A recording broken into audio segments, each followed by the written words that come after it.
So here I am, packing for my annual start party at a dark location. This time with my brand new $6,000 telescope that I've been preparing for all summer. Little did I know that I would break the entire thing on my very first run.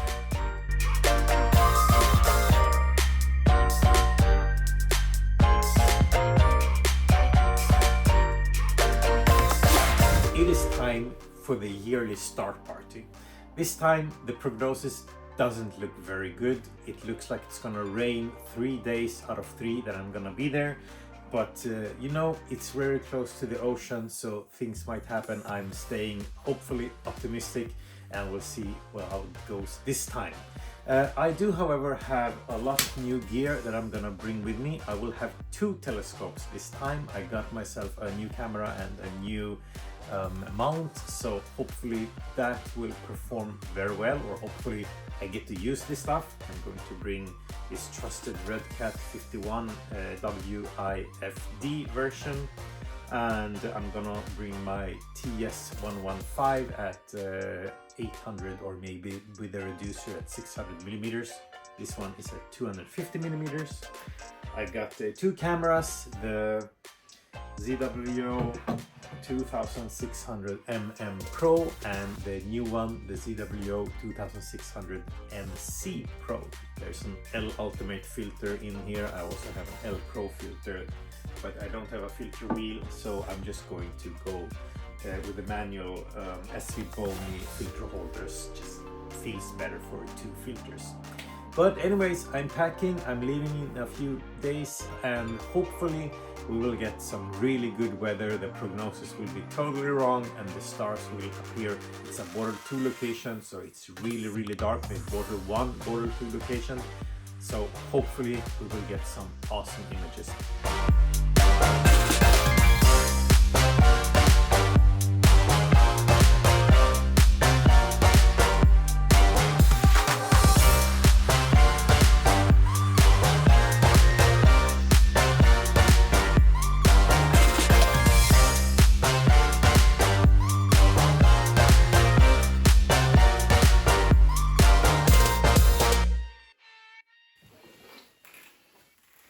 Okay, welcome to Öland. It's a 6-hour drive from where I live in central Stockholm, and I'm hoping for 3 nights of stars and astrophotography. However, it doesn't look that good. The prognosis has been showing us clouds all 3 nights that I'm here, and especially the first night it's going to rain. So I'm not feeling very hopeful, but I do have a seminar tomorrow, so I get to sleep a little bit, which is actually a good thing.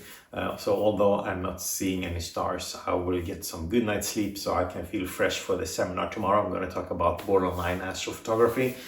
And the other 2 nights, well, we'll see. Sometimes they say it's going to be starry nights. Sometimes they say it's going to be 100% cloud coverage. So it's really hard to know. Since we are very close to the ocean, or to the sea, it's very difficult, I guess, because the winds can change at any time. I do, however, have one surprise for you guys this time, and that is that I have 2 rigs with me. Those of you that follow me or already have seen a lot of my content know that I have 1 telescope. I have an AM5 and 3 telescopes that I switch between these rigs, but now I actually bought 1 more. So if I don't get to photograph anything, I will show you guys the secondary rig and walk you guys through it. So I'm very proud of it. I have worked a lot with the cable management so I can increase the battery times and optimize that for the entire night, because last year I had 2 batteries for 1 rig.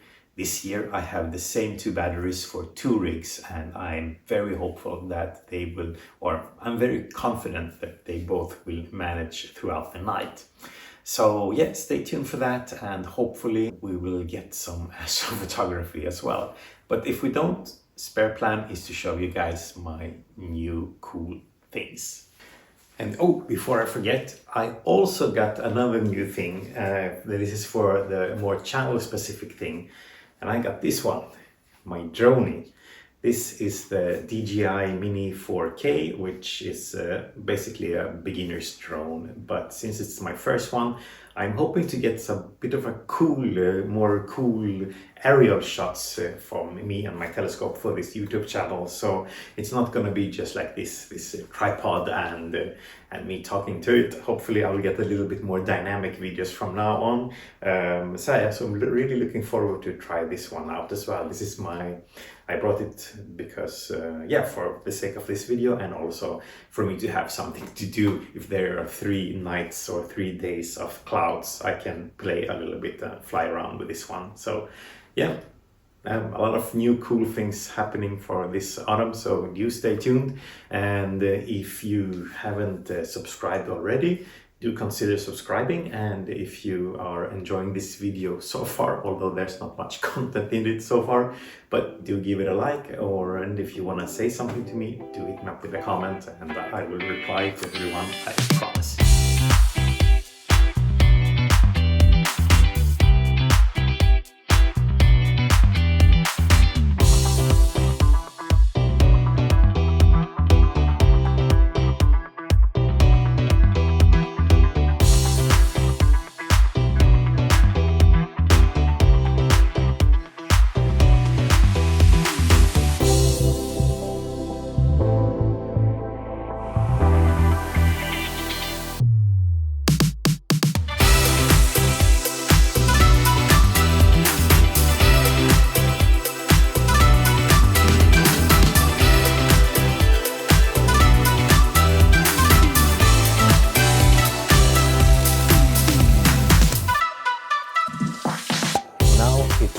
Saturday.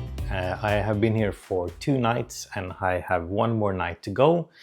This trip had a potential of 3 starry nights, about 6 hours of darkness per night, would give me 18 hours of data collection with 2 telescopes. I would have been at 36 hours of data collection from a Border 2 location.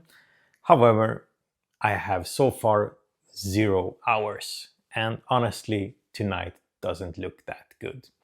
So I am staying carefully optimistic for tonight. There is some cloud breaking up, like the prognosis for seems to show the clouds break up a little bit, but they've shown that yesterday as well, and it rained all night. So I don't know. It's a bit bleak right now. So I figured, let me show you guys my travel rig. This rig is completely new. I've only tested it once on my borderline balcony. And I figured, let me show you guys this rig, because this is a real travel rig now. I already had a travel rig. That's how I feel that I have with my AM5, but now that I have the AM3, it's a completely new story. The AM3 is very small in comparison to the AM5. I will probably make a comparison video later on when I have tried them, or tried the AM3 a little bit more, so I know a little bit more about it. I do have some initial thoughts about it already. But anyways, here is my travel rig. You have your tripod here, the AM3 over there, the RedCat 51 telescope there, and then there are some cables and the camera are in there. So figured, and then there's the light panel, the flat panel there.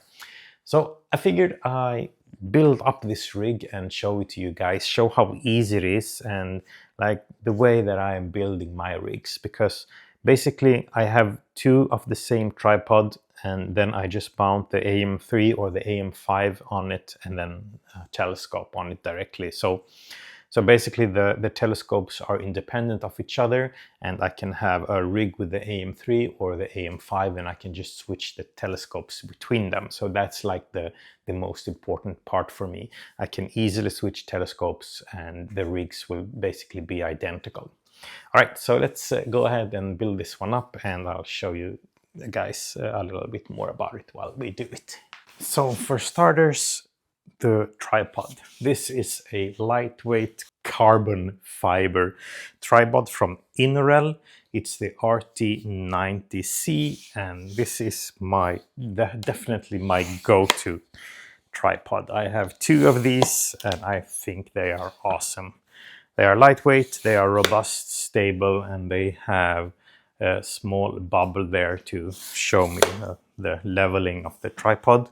And also what I really like about these tripods is that the screws there that are basically, which they come with, the screws that they come with, they are perfectly matched with the AM3 or the AM5. So basically you just screw them on directly. So here's the AM3, pretty small in comparison to the AM5, and the screw hole that you have here fits perfectly with the screw from the Inorel RT90C. You just put it in place and screw it on. No problems whatsoever. Like so, and you're done. There is also a locking mechanism here on the RT90C, so I can easily rotate the AM3 in the direction that I want to, and then I just lock it in place and it stays very solid. So here we are. In just like 30 seconds or a minute or something, I have almost a complete rig. So next up is of course to mount the telescope. So the telescope is the Redcat 51 and it just snaps on the AM3 directly. You just put it there, tighten the screws, and you are done. Just checking that the screws are tightly enough. So almost done with the travel rig, right? Next up is of course the guide scope. I don't have a duo camera. I need to, as I said previously in the video, I need to change my telescopes from the rigs. They're independent of each other. So every telescope that I have has a guide camera and a EAF on it, attached to it. So that's like how all my telescopes come. So basically this is how I mount the telescope. I could easily just take this part here and mount it on the AM5 instead. Next up, of course, the camera. The camera is also new for this specific occasion. Yeah, I bought a new travel rig for this trip, and so far nothing. Let's have a look at the camera. This is the ASI2600MC Pro. It is a one-shot color camera. Those of you that follow me know that I have the MM Pro, the monochrome camera as well. So this camera is also independent of everything else. This basically just mounts on every telescope that I have. It's ready to just plug and play. So I have like 3 parts. I have the rig with the AM5 or the AM3. I have the 3 telescopes, the Edge HD 800, the TS Optics 115, and the Redcat 51. And I have 2 cameras. I have the 2600mm Pro with the filter wheel, and I have the 2600MC Pro on a Sfeboni filter drawer here, and I usually use it with the L Ultimate or the L Pro, so I don't feel the need to really buy a filter wheel on this one. I'm not able to photograph sulfur on this one yet. We'll see if I buy that filter. It feels a bit redundant because I will mostly do RGB imaging on this one. But anyways, simply plug it into the telescope of choice. I could just as easily just mount my monochrome camera on here, ready to plug and play. And here we are, done. So the last part is of course the ASIAir. I use a lot of the ZWO products, so I am in the ZWO universe with the ASIAir and the AM5, and of course the ASIA cameras. The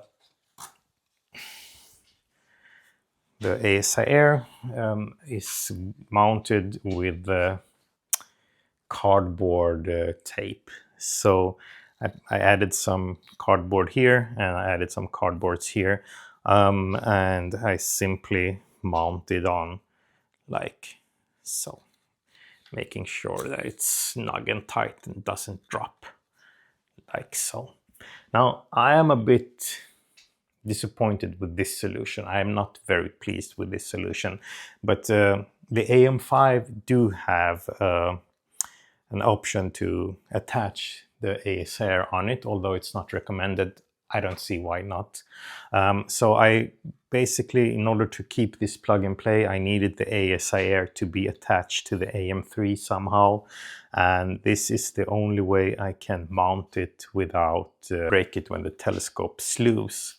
So not really happy with this solution, but this is like a more temporary one. I will probably do something more robust later on during the year. But yeah, this is it. This is my travel rig. And you saw, I mean, it took, whilst talking to you guys, took me about, what, 5 minutes or something, tops. And if I was focusing and just building this one up directly, I would probably rig this up in like 3 minutes or something. And then, of course, all the cable work that needs to be attached and the batteries and stuff. But all in all, very good travel rig. Pretty lightweight as well. I can easily carry it with one hand using the IKEA bag, as you saw, very Swedish of me. But those bags are really good. I use them for so many things. But anyways, yeah, my travel rig. And of course, I really hope that this night will improve, but I'm not so sure about that. At least I got a chance to show you guys my new travel rig, and I am really hopeful that this channel will contain more dark location adventures, because now I have 2 telescopes. One can stay in the balcony photographing, while I can do a little bit more of a adventurous journeys during the year. Yeah, do subscribe if you haven't already, because there are hopefully a lot of adventures coming up. And if you like this video, although it might be a bit of a disappointment that I'm not getting to shoot at Border 2, but do like this video. And if you wanna say something like comfort me for something, do write that in the comment section, and I hope I'll get to see you next time again. And so yeah, so bye now for now. The forecast showed some gaps between the clouds, and I rushed together with 2 friends to get as much dark location data as possible. I, however, stressed the entire rigging process, and the cable to the power supply got entangled, and the second the telescope moved, the cable broke and the rig shut down abruptly. Defeated and of course extremely sad, I drove my 6 hours back home and thoroughly tested the new gear for damage control. The telescope works perfectly, and I got myself the very first photo with this new telescope from my highly light polluted area here in central Stockholm. Do enjoy the Heart and Soul Nebula in HOO.